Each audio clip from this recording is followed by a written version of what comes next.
Graça e paz a todos, sejam bem-vindos ao podcast Júnior Saltério, o Júnior Saltério Podcast. É um momento aqui no canal onde a gente vai conversar assuntos e vamos nos aprofundar nesses assuntos com temas bíblicos e temas que nós vivemos, né? Temas do nosso dia a dia, aquelas coisas na prática. Eu gosto de dizer que é a Bíblia na prática ou a teologia na prática.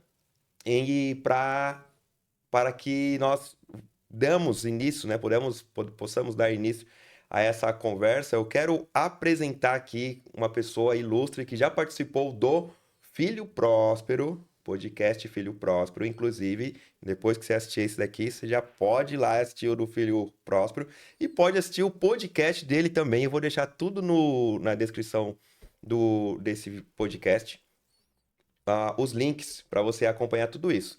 A fala dele no Filho Próspero, a fala dele no próprio Pode Ficar Neurótico, então você já sabe de que eu tô falando, claro, tá aí na capa do vídeo, né? É o pastor Isaías Lima. Ele é.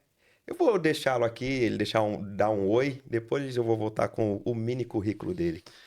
Prazer, Saltério, muito bom estar aqui com vocês. É um privilégio, realmente tivemos uma experiência muito agradável ali no Filho Próspero. Sou Isaías Lima, como ele disse, psicanalista, pastor, professor. E vamos aqui contribuir para que a sua mente se expanda e você consiga então transformar todo esse conteúdo em alguma coisa prática para a sua vida, que eu acredito ser o real motivo de tudo isso. Amém. Quando eu crescer, eu quero ter uma oratória assim igual a sua, viu? E seja muito bem-vindo, obrigado Obrigado. pela sua presença. Como nós já adiantamos aqui, ele é pastor, psicanalista e professor, criador e apresentador do podcast Pode Ficar Neurótico. Olha só, esse nome é muito, deixa a gente bem intrigado. Já deixa seu like aqui, tá? E se inscreva no canal se você não é inscrito, compartilha com outras pessoas. Se você é pai, é mãe, se você conhece alguém que é pai, que é mãe também, compartilha esse conteúdo porque com certeza vai ser muito útil e edificante para a educação de filhos. E se você é filho, você está convidado também a assistir, você que tem aí o seu sonho, o seu desejo de ter filho. Eu digo, pastor, bem antes de casar, eu já ouvia e lia sobre educação de filhos, porque eu Sim, pensava, um dia eu serei pai, se assim Deus permitir. Então, por que sim. não me preparar já antes, né? Por que deixar só para o momento?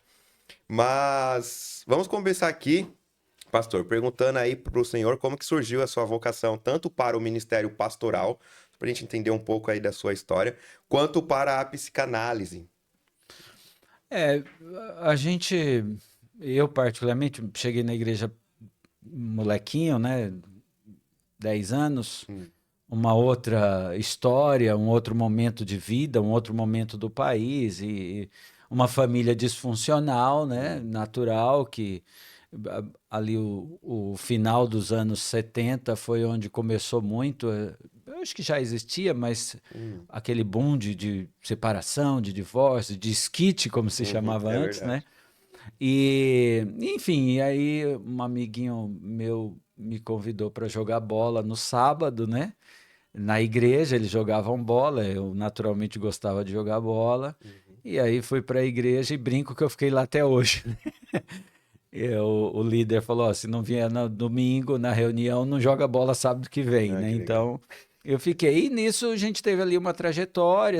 Uma criança tímida, insegura, Hum, naturalmente, com todo aquele resultado de uma família disfuncional. uhum. Aí você vai crescendo ali, vai ganhando confiança, vai aprendendo. E rapidamente você se envolve ali com o ensino de crianças, Ah, vai participar ali das EBDs, né? Tem um destaque. E o processo foi conduzido dessa forma, né? Eu tenho uma visão muito particular, que nem é o caso aqui, sobre vocação, né? hum, Influenciado por umas leituras da minha geração, mas essa ideia de atender necessidade, né? ah, tá. Então, você vai querendo se preparar, e você vai então sentindo a necessidade de.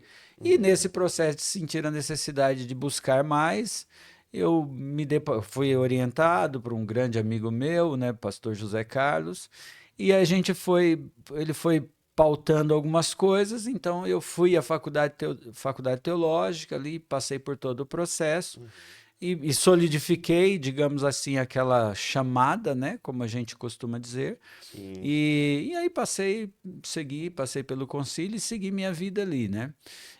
Eu até demorei muito em relação ao que acontece hoje, né? Hoje as coisas, o pessoal faz tudo muito mais rápido, mas o meu processo foi mais lento. Hum. Até que eu sempre fui apaixonado, quase aficionado pela pessoa em si, né? Ah, sim. Pelo ser humano de uma forma geral. E isso me trouxe um olhar nesse processo pastoral para a pessoa, né? Um olhar bíblico um pouco que eu chamo um pouco mais cristológico e menos paulino, talvez, né? E isso então me fez traçar um caminho onde eu queria não só dar conselho às pessoas, mas eu queria ajudá-las de uma forma mais específica, né, em problemas que não fica tão claro, ou pelo menos na interpretação da pessoa, da maioria das pessoas, não é tão claro uma resposta bíblica. Hum. Então eu comecei a ler, estudar, sempre gostei muito dessa área psi, né? Hum. Até que eu fiz uma psicopedagogia antes, mas aí não fluiu do jeito que eu queria, e então logo depois eu descobri o curso de psicanálise, não sei se orientado por alguém, eu não lembro, mas enfim, aí fui fazer o curso, aí meio que me descobri nesse processo, Legal. e isso já tem aí, acredito eu, quase uns 15 anos, né? Uau. Talvez 13, 14, eu não sou ruim com data, mas enfim, aí essa área da psi, ela foi correndo junto ali com o Hum. ministério, principalmente esses últimos 20 anos, né? Mas, num resumo, eu acredito ser isso. Legal. Muito interessante aí. A Bíblia ela nos orienta mesmo a buscar conhecimento. Sim, Aí é buscar. A gente vê como que. Ah, me fugiu o nome da tribo aqui, mas tinha uma tribo que era especialista em ler o céu, o que acontecia, os astros, as estrelas, ó, o que nós devemos fazer, né? Quando vai chegar o verão, quando vai. uhum, Agora me fugiu o nome da tribo, mas a gente vê que Deus ele sempre orienta a gente buscar o conhecimento, tanto da psi quanto das questões sim, ciências naturais, né? Então Deus vai sim. sempre nos É. orientando. A gente sempre entende, né? Pelo menos eu entendo assim, que todas as coisas têm um propósito de Uhum, servir ou de favorecer ou de ajudar o uhum, ser humano. Eu acredito que essa é uma proposta, inclusive bíblica. Se você pegar um indivíduo como Salomão, por exemplo, que se você pega o currículo de Salomão, uhum. ele tem conhecimentos ali de botânica, de tantas Exatamente. coisas, que necessariamente não tem nenhuma função espiritual, por assim Exatamente. dizer. Aham, Mas todo saber ele agrega, né? com Então isso certeza. é realmente valioso e importante para o desenvolvimento pessoal Sim. do sujeito nas suas múltiplas áreas, eu acredito. Aliás, eu até vejo como sendo, como o senhor falou, né? Não tinha muito a ver com o espiritual, vamos dizer assim, né? Tinha uma cavalaria Necessariamente, e né? não necessariamente. Quanto mais eu estudo, seja a ciência que for, até mesmo a da minha área, por exemplo, história, eu vejo como Deus cuida da humanidade no Sim, decorrer da sim. história, que nada foge ao controle dele, mesmo com tantas guerras, mesmo com tanta coisa acontecendo. Poxa, Deus perdeu o controle e a gente vê como Deus vem cuidado. Quando eu estudo um pouco, assisto aqueles documentários, sabe, nos streams sobre o universo, eu vejo a grandeza de Deus. Então, toda a ciência, a matemática, o código de Fibonacci, nós podemos perceber Deus em tudo. É. E, quer dizer, quanto mais a gente aprende a ciência, mais a gente. Eu acho que desculpa até interromper, Não Saltério, tem mas eu problema. acho que não segredo, mas eu acho que a atenção toda, a Hum, questão está na palavra controle, né? é isso, perfeito. Porque quando a gente pensa controle hoje, isso é uma coisa que as pessoas precisam entender quando elas vão ler, né? Então, o controle para a gente hoje, ele tem que tem muito a ver com a educação, inclusive, né? Uhum. O controle ele tem uma ideia restritiva, Ah, de absoluto, mas dentro desse controle que a gente sempre se refere, né, o controle de Deus sobre todas as coisas, não é um controle restritivo, limitativo, né? Porque é um controle onde existe, digamos assim, um espaço para atuação, né? sim. A gente sempre fala de um ponto de vista ético, um passarinho dentro de uma gaiola, ele voa. Então, se esse espaço for uma gaiola, o Ah, passarinho vai voar mais do que se ele voar entendi. dentro de uma gaiola, Entendi. naquela gaiolinha, né? Verdade. Se toda essa região desse espaço aqui, todo ele fosse coberto, fosse uma estufa gigante, esse passarinho voaria mais do que ele voaria nessa sala. Uhum. Mas ainda assim existiria um controle ali, né? Exatamente. Então, as pessoas, a verdade é que nós vivemos numa geração aficionada por controle. Ansiedade, por exemplo, não é nada mais, nada menos do que controle Uhum. excessivo de uma coisa que ainda não aconteceu.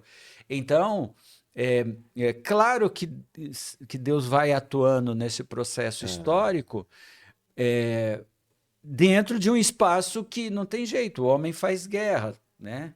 A própria Inglaterra, quando atuava com as cruzadas, hum, que era, digamos assim, uma forma é, é, cruel de evangelização, por assim é, dizer, ela ia matar os caras, né? exatamente. Então, de uma certa forma, aquilo tem um aspecto extremamente negativo, porque ele está pensando num controle também de dominação, também. Uhum.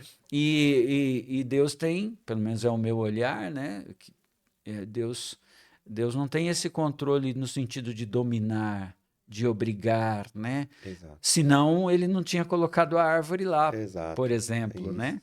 Então tem que ter um espaço onde você exerça a sua autonomia, onde você exerça aquilo que nós chamamos de sua liberdade, né? Uhum. Porque toda a questão teológica que a gente discute pouco, na minha opinião, assim, e opinião é apenas uma opinião, né? Uhum. É que Deus não quer governar sobre pessoas que não querem ser Sim, governadas por verdade. Ele. Certo. Então, não há violência, não há forçação de barra, né? Então, mas de fato, ao longo da história, né, inclusive na história como ela acontece no contexto, na narrativa bíblica, ela tem esse viés de sair desse ponto e chegar naquele ponto, né? Uhum. Então, nesse sentido, assim, só para a gente pensar em controle um pouco mais amplo, eu acho isso assim Sim, importante porque a gente tem responsabilidade, né? Não tem exatamente. jeito. E aí, dentro da Bíblia, o que a Bíblia fala sobre educação de filhos? Porque, é, como o senhor falou há pouco, está dentro da educação, essa questão do controle. Os pais precisam controlar os filhos de um determinado ponto. O É, que que a Bíblia nos diz aí com relação, num panorama geral, sobre educação de filhos? é, eu acho que quando você olha para o contexto bíblico e Hum, até para a nossa vida religiosa de uma maneira geral aqui, a gente sempre tem que entender que há uma diferença entre ensino e educação, ah, tá. né? Então, o ensino propriamente dito, ele migra por essa ideia de transmitir informações, Hum, de transmitir saber. tá.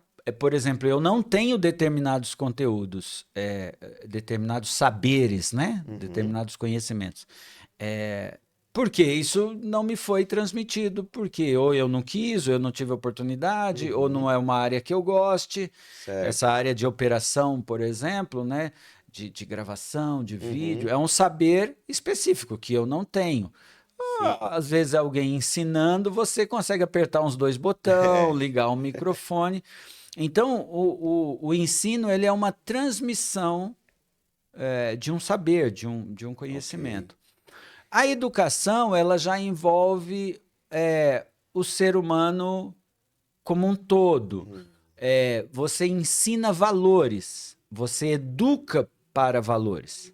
né? Ok. Você educa para que o sujeito tenha uma postura de valor. Então, a história bíblica sobre a educação ela é calcada sobre Deuteronômio lá, capítulo 6, né? Que ele fala, ensina aos seus filhos, põe no umbral da porta, Sim. medida nisso de dia e de noite, não porque você precisa memorizar isso apenas, mas porque isso precisa ser incutido no seu interior, internalizado, ao ponto de aquilo se tornar um valor para você. Eu falo uma coisa difícil de ser entendida, talvez, e que talvez alguém possa até entender mal, mas eu falo assim: se você faz o que a Bíblia manda só porque a Bíblia manda, isso não tem valor. Você tem que entender o que a Bíblia manda, compreender o que a Bíblia pede e internalizar aquele valor e tornar aquele valor seu. Sim. Então, por exemplo, fidelidade conjugal. Eu preciso ser fiel à minha esposa porque a Bíblia diz que quem não é fiel vai para o inferno, ou qualquer coisa assim, ou perde a salvação, dependendo da teologia de cada um. Não, você vai sofrer para ser fiel à sua esposa, porque se você...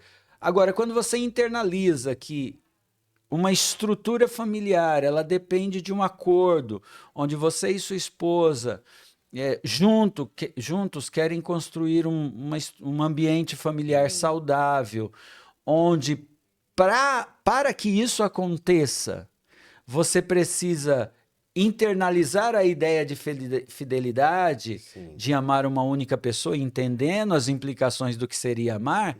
Então, aquele valor de fidelidade, ele é internalizado. Você não faz mais porque Deus te obrigou. Eu não queria fazer isso, mas já que a Bíblia manda, se eu não fizer, eu vou ser castigado, eu vou ter uma doença, eu vou ser infeliz pro resto da vida.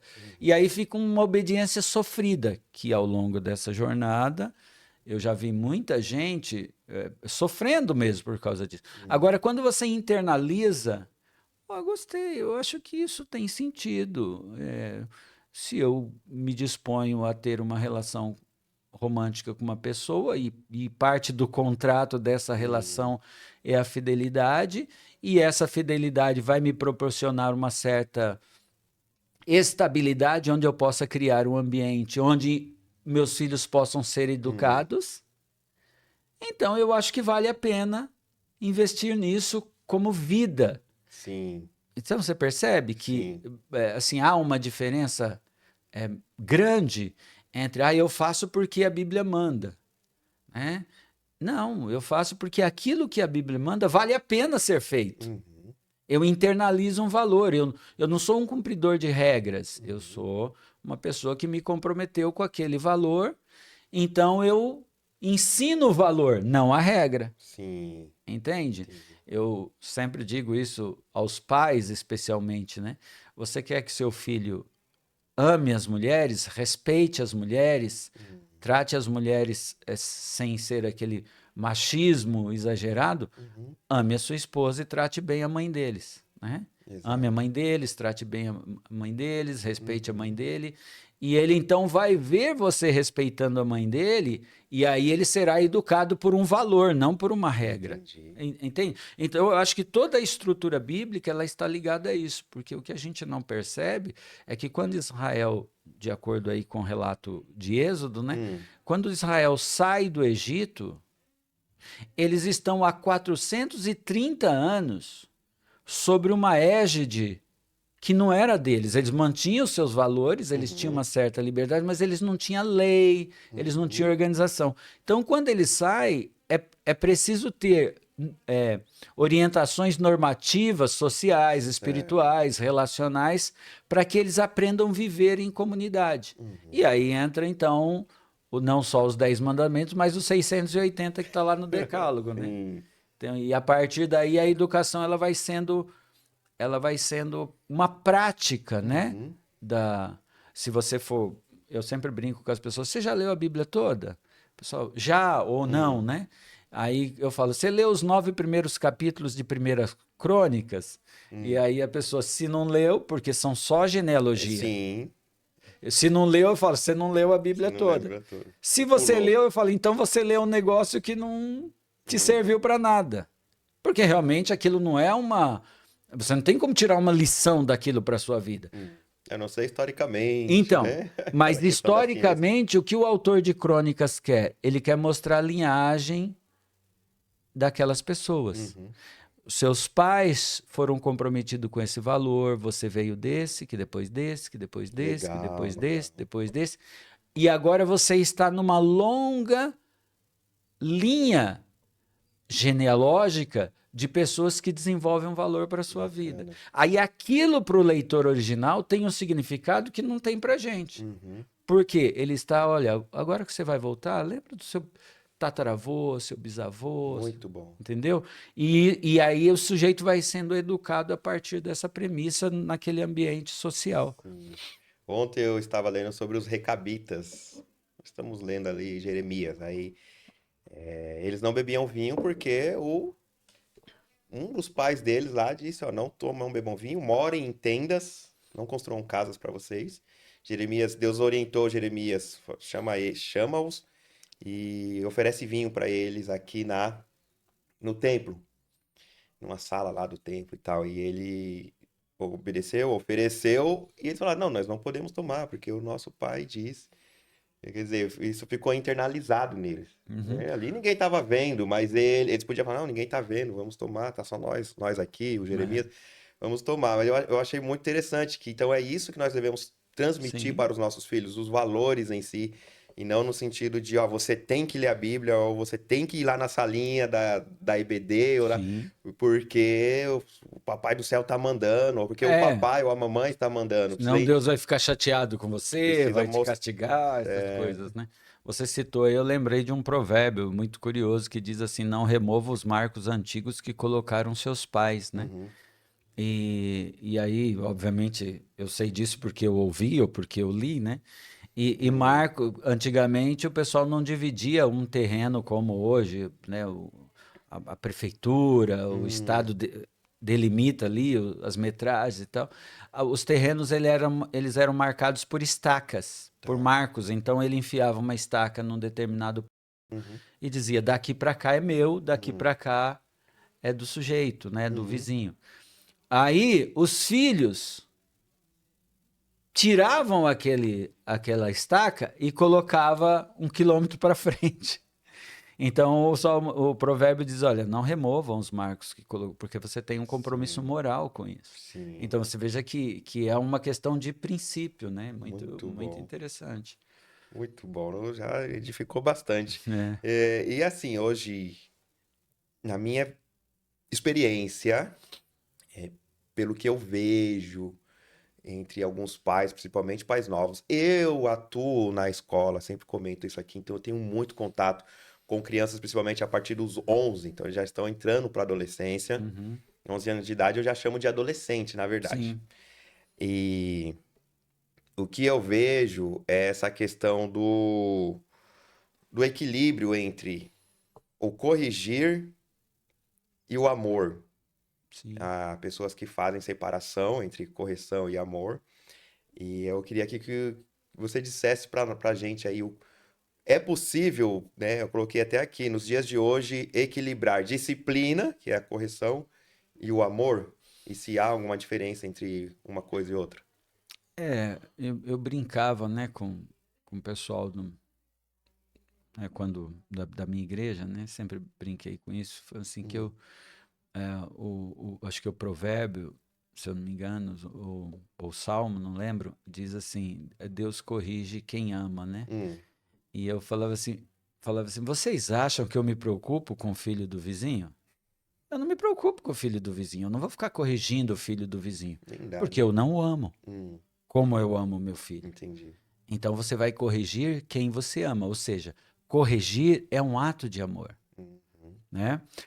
Agora, quando a gente fala corrigir, aí você tem que observar do que, né, ou como essa correção vai acontecer.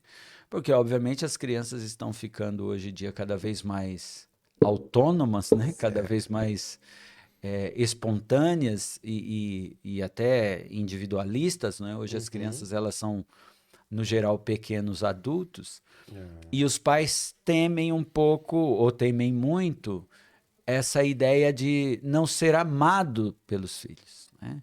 Então, é muito comum você achar crianças dizendo: eu não vou te amar mais, eu não gosto mais de você. E aí os pais não suportam isso. Então, negociam excessivamente. E aí você, simbolicamente aqui, você remove um marco que de repente seu pai estabeleceu para você, dizendo: não, você vai até aqui porque eu sou seu pai. Quem manda, quem decide, quem sustenta, quem sabe o que é melhor para você sou eu, esse é meu papel. Quando você for autônomo e capaz de gerir a sua própria vida, você faz isso. Então você se mantinha sobre essa orientação, que seu pai, gostando ou não, havia um marco ali. O que você faz com seu filho, ou o que seu filho faz simbolicamente, é pegar esse marco e empurrar mais para frente. E você não diz para ele: não remova esse marco. Entendi. Aí você estica isso. A gente não está falando de maltratar, a gente não está falando de agressão física. Uma criança não precisa bater. Um pai, perdão, não precisa bater numa criança. Entender. Uma criança não precisa apanhar.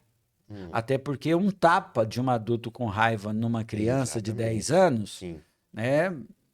Então não precisa, mas você precisa de autoridade. Só que a autoridade você conquista como? Amando. Amando a pessoa que está ao lado dele e amando o próprio filho. E não tendo medo ou não tendo receio de que essa criança vai se frustrar. Então, o que acontece é que as pessoas elas têm medo de frustrar as crianças. Eu não tinha Danone. Eu brinco que eu só descobri que existia Danone depois que eu tive filho, né? Ei! Porque era uma outra época, uma outra geração, né? Assim. Então, mas eu não comi Danone. Passei tanta vontade. Uma vez eu vi um vizinho comendo Danone, pedi, ele não me deu. Meu filho não vai passar essa necessidade. Aí um dia você não tem dinheiro, aí você vai no mercado e o menino: pai, eu quero Danone, eu quero Danone. Você não pode comprar o Danone.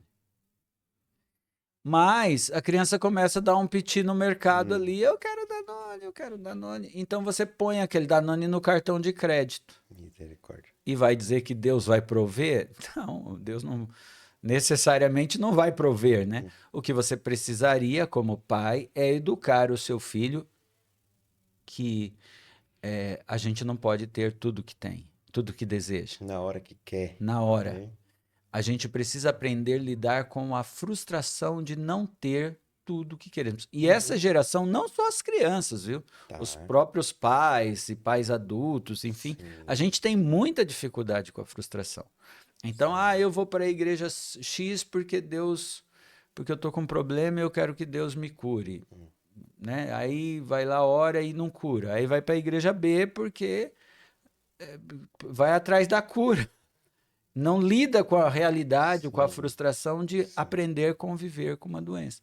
Então, é possível uma harmonia entre limite e afeto, né? E afeto também corresponde a um limite. E uma criança precisa de limite. Isso inclusive, é uma função paterna, né, papai? O pai ele tem essa responsabilidade de estabelecer alguns limites. Naturalmente, a mãe também, mas a gente sempre diz isso, né? Que a mãe trabalha mais, digamos assim, o afeto, né? E o pai trabalha mais os limites, né? Trabalha mais a apresentação dessa criança para o mundo. Então, é necessário que se tenha limite para o bem, porque se eu não estabeleço um limite para o meu filho, ou você para o seu, o chefe dele vai estabelecer. A professora da escola vai estabelecer. E você dá aula. Você sabe que as crianças não respeitam o limite que um professor impõe. Eu dei aula há trocentos mil anos atrás. Já era assim, mas isso se tornou exponencial. Então é sim necessário estabelecer um limite. Eu preciso impor limite a mim. Sim, Eu interessante. gostaria de ter estacionado aqui pertinho, não tinha vaga, eu estacionei lá longe. Eu fiquei frustrado, mas eu tenho que entender que tem uma demanda É, e o mundo não tem uma vaga reservada para mim. Eu preciso parar onde dá para legal, parar, entende? entendo. Só que as pessoas sofrem com isso, e isso prejudica o próprio processo de educação, né? Olha que interessante, eu tenho uma frase na minha cabeça, eu até fiz um vídeo, tá lá no meu canal, sobre isso, na verdade foi no Instagram. E que o meu vô, eu tava na casa dele, eu queria voltar pra minha casa. Tava com saudade dos meus pais, tal, eu era muito apegado assim, não queria ficar longe deles de jeito nenhum. E aí, vou me levar pra casa aí, a gente saiu, a gente ia pra a gente tava saindo, mas não pra ir pra minha casa. Mas eu quero ir pra minha casa, não sei o quê. E ele disse assim, ó, nem tudo é do jeito que queremos. E eu peguei aquilo ali e falei, mas não é que é verdade, criança, eu tinha, sei lá, 7, 8 anos. E no meu desenvolvimento, adolescente, jovem, até adulto, eu sempre fiquei com isso aqui, né? Aí, aparecia alguma frustração, opa, peraí, não adianta eu ficar assim, frustradinho, né? Cabisbaixo, porque nem tudo é do jeito que queremos. Uhum. Até que depois dos 30 eu mudei um pouquinho, estiquei um pouquinho esse marco aí do meu vô, Sim, sim, porque eu falei assim, nem tudo é do jeito que queremos na hora que queremos. sim, Porque a questão é o processo, às vezes não queremos passar pelo processo. sim, Beleza, eu não tenho isso agora, mas daqui pra frente, como que eu posso trabalhar para conseguir isso? Né? Pô, primeiro eu vou perguntar para Deus, Deus, é da sua vontade? Não vai lá, pode ir, tudo bem. E aí, o que que eu tenho que fazer para chegar até lá? Né? Seja algo material, seja uma habilidade. Eu não tenho a habilidade de falar em público, mas eu gostaria tanto. Tudo bem. Mas nem tudo é do jeito que queremos, tá? Mas o que eu posso fazer para chegar até aí? Eu gosto de transmitir isso também sim, na minha, lá na aula para os adolescentes. E é muito nítido essa falta de limites mesmo da parte deles. Muitos não têm limite. Tem muita gente boa na escola pública, muitos alunos muito sim, bacana, sim, mas claro. tem aquela meia dúzia ou até 10 que Sim, acabam fazendo assim um transtorno tão grande sim, que a gente acaba focando nessas pessoas aí, até esquecendo dos sim, que são sim, mais sim. bonzinhos. É, nesse processo de educação, assim, geral, né? Hum, Mas olhando aí por esse viés evangélico, cristão, vamos dizer assim, né? A gente, por exemplo, a gente às vezes divide muito a vida, né? hum, Que eu não sei se a vida é tão dividida assim, né? Mas, por exemplo, a gente costuma dizer assim, a vida cristã e a vida secular. E, na verdade, a vida é uma só. é, Você é um cristão na vida. Então, a vida ela é o que é. A forma que você vai viver essa vida é cristã. uhum, Né? Então, a gente criou muito aquele mito, né? O texto não é mito, tá? Mas as pessoas interpretaram como um mito, que é a história dos dois caminhos, né? Ou você anda no estreito ou você anda no largo, tá, dando a ideia de que há uma vida bipartida, mas não há. Se você for considerar realmente, o caminho estreito, ele hum, está dentro do caminho largo. Ele não está separado, tanto que eu brinco com as tá, pessoas. Tudo bem, tá dois caminhos, né? Tá certo. E como você vai ser sal da terra? Jogando sal grosso do lado de lá? Não é? Como você vai ser luz do é, mundo com uma lanterna, mandando daqui de sinal de longe, código Morse do lado de cá? Não. uhum, É você vivendo a sua vida cristã na vida, uhum, né? Então, quando a gente pensa em educação, eu quero que meu filho, sei lá, estude numa escola cristã. Não tem nenhum problema, né? Tem alguns valores que são ensinados ali e tal, sim, não tem nenhum problema. Mas isso não fará necessariamente dessa criança uma criança cristã. Claro. né? Porque entre as coisas ela vai aprender determinados valores, mas uma escola é uma escola, né? Uhum. Então, digamos assim, o que Deus quer? Deus quer que você viva uma vida com valores internalizados, Sim. de forma que você entenda que algumas coisas você pode e algumas coisas você não deve, Uhum. né? É, talvez você até possa, mas não Não deve. deve. E que entre as coisas que você pode e quer, não vai acontecer agora. Deus não é um gênio da lâmpada que está Uhum. comprometido em ficar te dando Exatamente. coisinhas toda vez que você quer. Então, o processo, né, de educação ele passa muito por isso, por essa visão. Né, eu ouvi muito aqui ontem, né, participando do evento, a ideia de integrativa, né, que é bem bacana, essa ideia de integralidade Que foi mesmo. evento Conexão Saúde, né? Isso, Da Débora. Conexão Saúde, Uhum. Então, assim, tinha vários profissionais de vários segmentos Uhum. falando, porque todas aquelas áreas são áreas importantes, né? Uhum. E até a Débora mencionou isso comigo, que é isso, ele vem aqui, conversa com você, vai ali, conversa com outro, pega uma coisa aqui, porque ele está atuando no meu eu todo, nas Sim. minhas várias áreas, né? Sim. E aí você vai se reeducando, Uhum.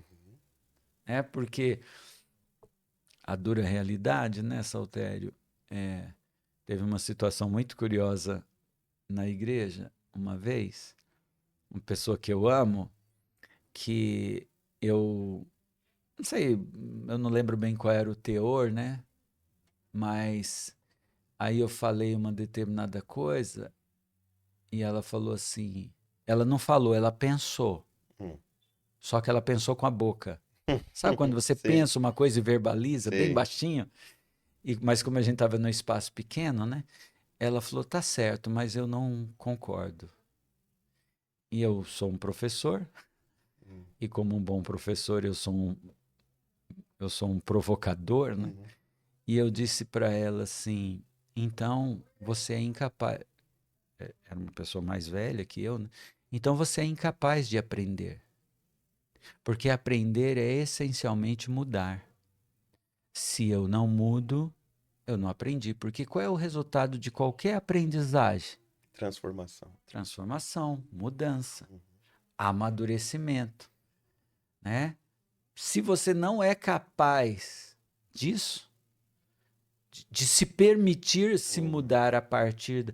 Mas isso significa que eu tenho que abrir mão dos valores? Não, se é valor e você está convicto disso, tudo Sim, bem. valor não muda. Mas acontece que esse valor, às vezes, ele é um valor que você colocou sobre a sua vida só porque disseram que você tinha que. Uhum. Porque você é obrigado, senão você vai ficar de castigo. Sim. Se você não fizer isso, você não comer. Não, Vamos comer tudo. não comer tudo, não ganha sobremesa, É. né? E com uma historinha que eu conheço que a mãe queria que ficasse em pé para orar na hora da refeição, a menininha Uhum. disse que não ficaria em pé, não ficaria, a mãe brigou com ela falou, vai ficar em pé, senão não ganha sobremesa. A menininha cruzou os braços, braba, ficou em pé e falou para a mãe, mas por dentro eu tô sentada. Entende? Sim. Você força uma Ela foi situação bem. externa, Uhum. mas você não transforma A criança uma foi mudança bem, deu uma interna. resposta bem Entende? profunda aí, né? Porque nós estamos falando de mudar, que aí é a questão, né, Salter? Nós estamos falando de mudar de dentro para fora. Uhum. Por isso que os nossos aprendizados, eles são frágeis. Tá.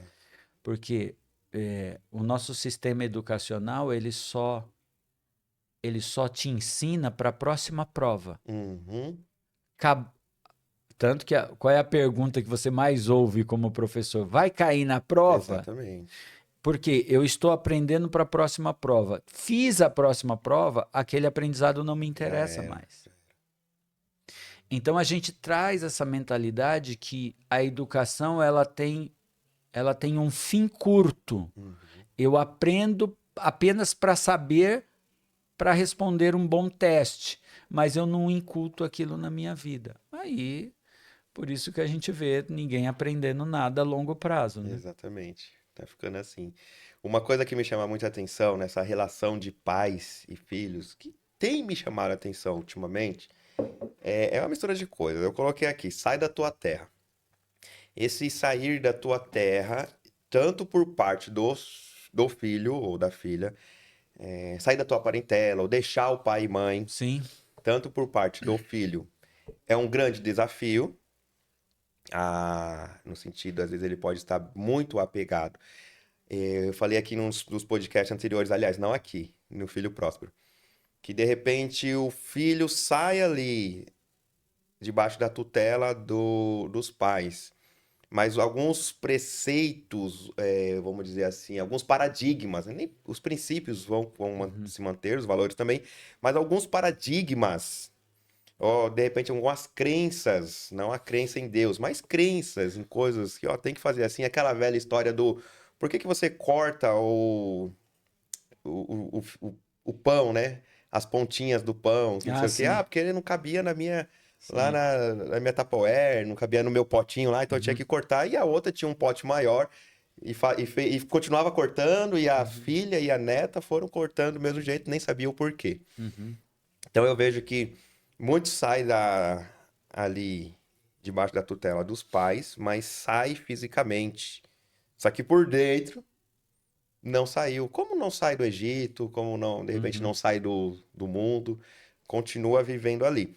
E aí eu até comentei assim, ó, o que que eu entendo? Deus, o meu filho, João Lucas, está debaixo da minha responsabilidade. Tudo que Deus tem me direcionado a fazer vai respingar nele. Uhum. Literalmente, assim, vai encharcá-lo, na verdade, não vai só Uhum. respingar, vai. Todo o propósito de Deus para minha vida hoje diz respeito a ele também. Porque se eu for mudar de casa, ele vai junto. Se eu for mudar de igreja, ele vai junto. Ele tem 7 anos de idade. Uhum. Com um certo tempo, ele vai ter uma autonomia um pouquinho maior, porque ele vai estar adolescente. Mas quando ele sair debaixo do meu teto, aí eu já entendo que é o deixará. Então ele já me deixou, vai deixar eu e a mãe dele. Aí começa o propósito de Deus diretamente com ele. Não serei eu mais o profeta na vida dele. Deus fala comigo, eu falo com ele. Deus fala comigo, eu direciono ele. Agora ele é autônomo, ele vai. O propósito que Deus tem para mim não serve mais diretamente para ele.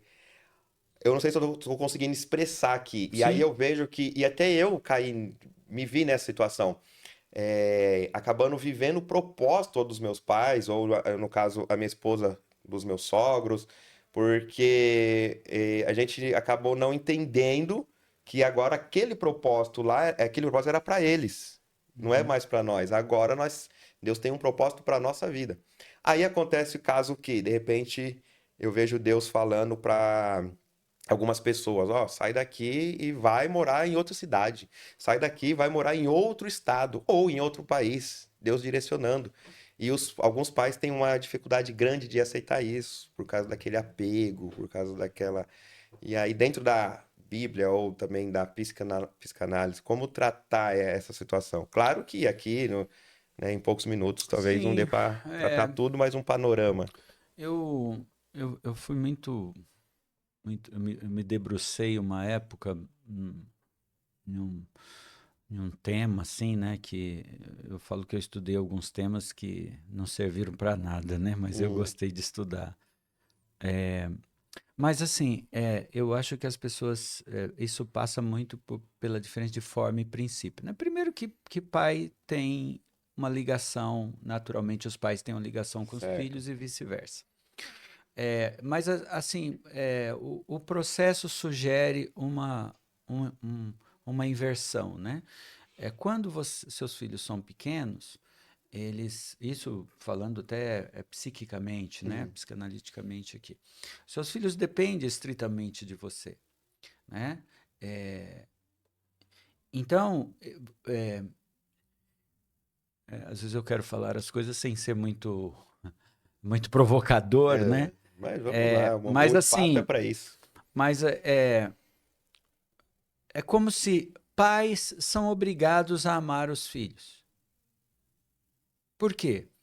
São obrigados no sentido assim, a função de um pai e de uma mãe é Entendi. amar os filhos. Por quê? Porque esse amor é forjador, Hum, ele é formador. O amor, o amor que você dá, o amor que você não dá, ele forja uma criança que vai se tornar um adulto X. uhum.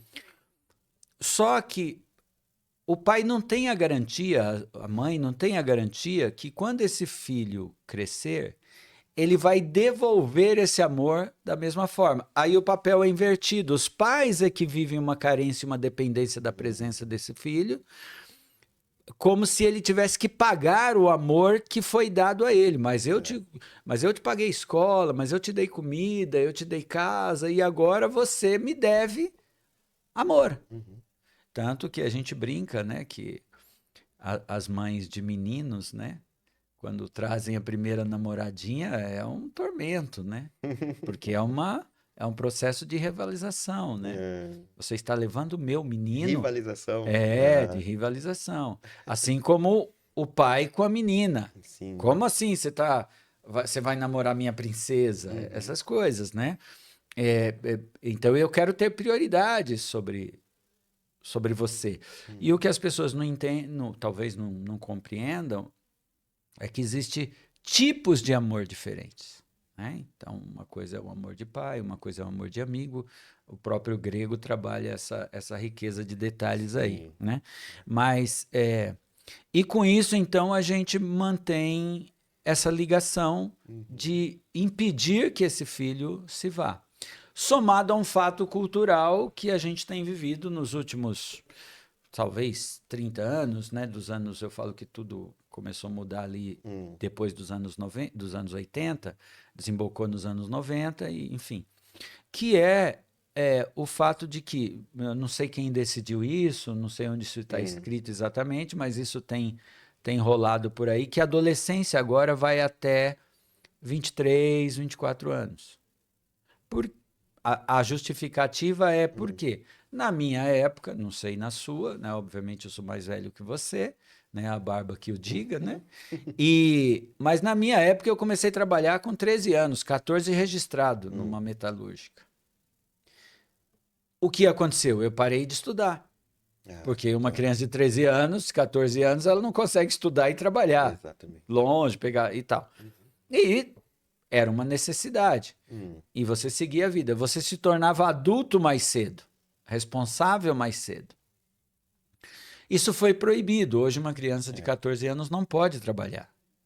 Né? Ela vai começar a poder trabalhar ali, talvez 16, 17, É. como jovem aprendiz, dependendo ali de uma série de coisas que não é a minha área.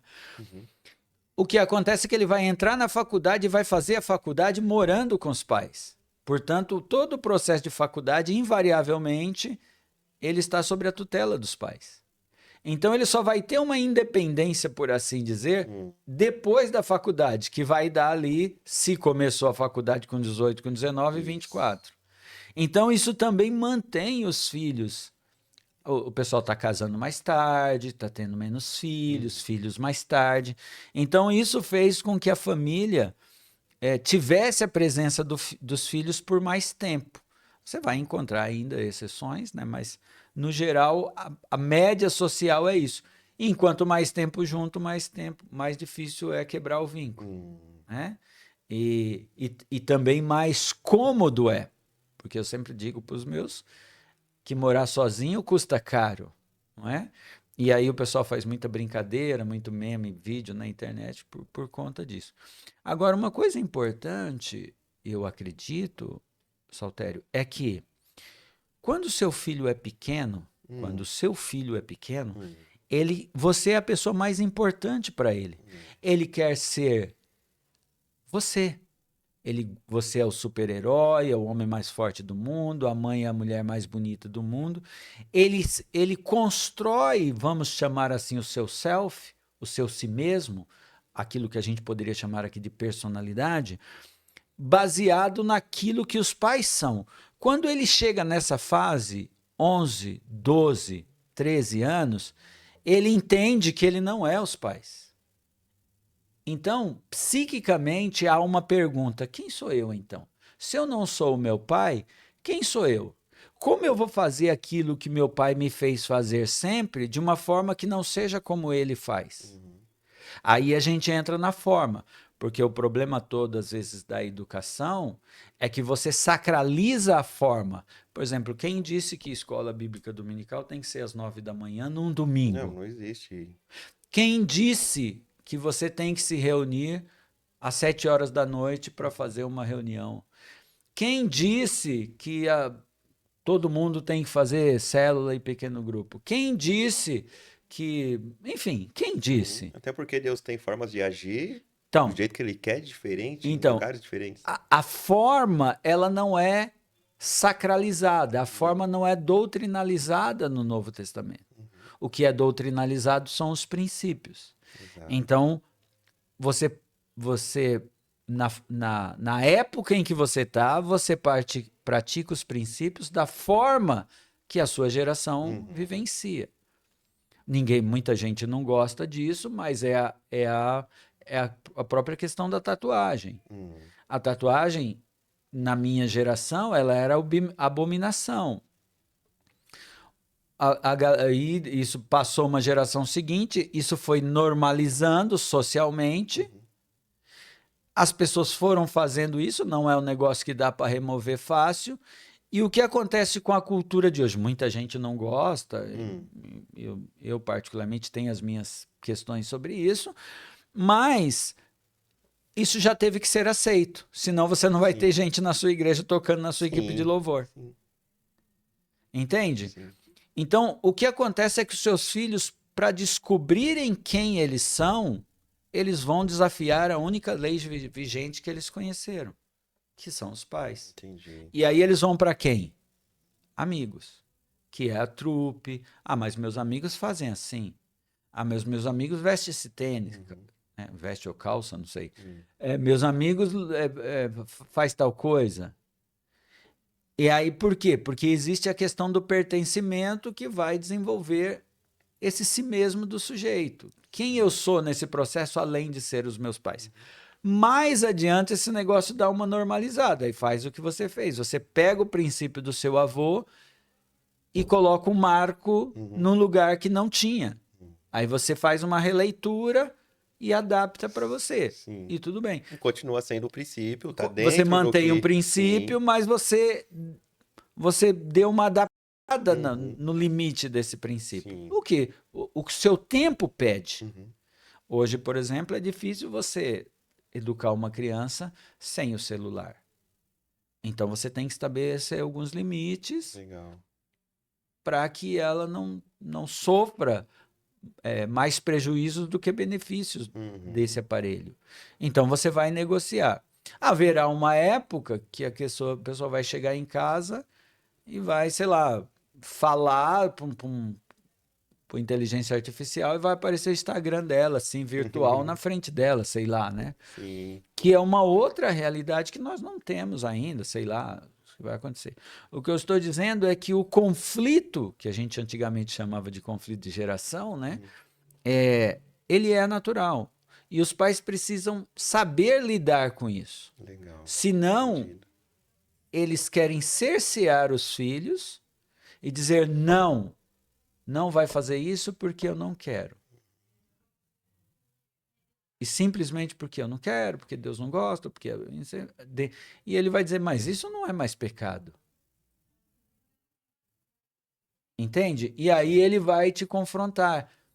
Então, às vezes os pais acham que mantendo os filhos perto mais tempo vai protegê-los de alguma coisa que afete a fé, afete a crença, alguma coisa assim. Mas é o que você disse nesse aspecto. Chega um momento que não se trata mais de você, se trata dele. Sim. E ele tem que amadurecer emocionalmente, espiritualmente e socialmente. Legal. E por aí vai, né? E aí é por parte dos dois, né? Sim. Nós estamos aí caminhando pro final.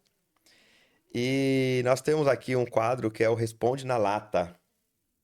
E eu vou falar, assim, algumas palavras e o senhor responde na lata. Esse negócio de dar lata é complicado Aquele negócio comigo, né? da psicanálise, né? O que vem à sua mente quando você escuta tal palavra? É igual Aham. todo mundo odeia o Chris, né? O que vem à mente é a palavra que você falou aí, não é? Exatamente. Tá, então a segunda palavra, né? É, Mas pode ser uma frase, daqui a pouco a gente vai inverter. Eu vou falar uma frase um pouquinho maior e aí o senhor vamos ver vai, se dá. vai ver se dá. Vai falar uma palavra, ou vai ser o Certo. contrário. Tá, vamos ver Então se eu vamos. consigo. Ah, entendi. Então vamos lá. Palavra agora é autoridade. Autoridade e intransigência. Intransigência. Agora pode ser com uma frase, tá? Eu Ah, falo pode a ser com uma palavra, o senhor frase? pode explicar um pouquinho aí, mas. Autoridade hoje é símbolo de dominação, né? Hum, Autoridade hoje é símbolo de controle excessivo, como a gente começou a entendi. dizer. Então, a autoridade hoje, inclusive, ela foi diluída, né? A autoridade hoje ela é símbolo de imposição, então muita intransigência. E a autoridade não é uma coisa que você impunha Uhum, sobre alguém, é uma coisa que você conquista. perfeito. Graça. Graça é evangelho. Graça, eu acho que as pessoas menosprezam profundamente, falam muito da justiça e muito pouco da graça, né? Então, graça é a essência toda do Novo Testamento. A palavra que resume o Novo Testamento é graça. Uhum, E com todas as implicações que existe, né? sim, Graça é o que é no Novo Testamento. No Antigo Testamento a palavra é lei e no uhum, Novo Testamento é graça. É entendi, o antagonismo entre as duas. entendi. Escuta. Escuta é uma necessidade, né? Você tem necessidade de falar, portanto precisa de alguém que escute.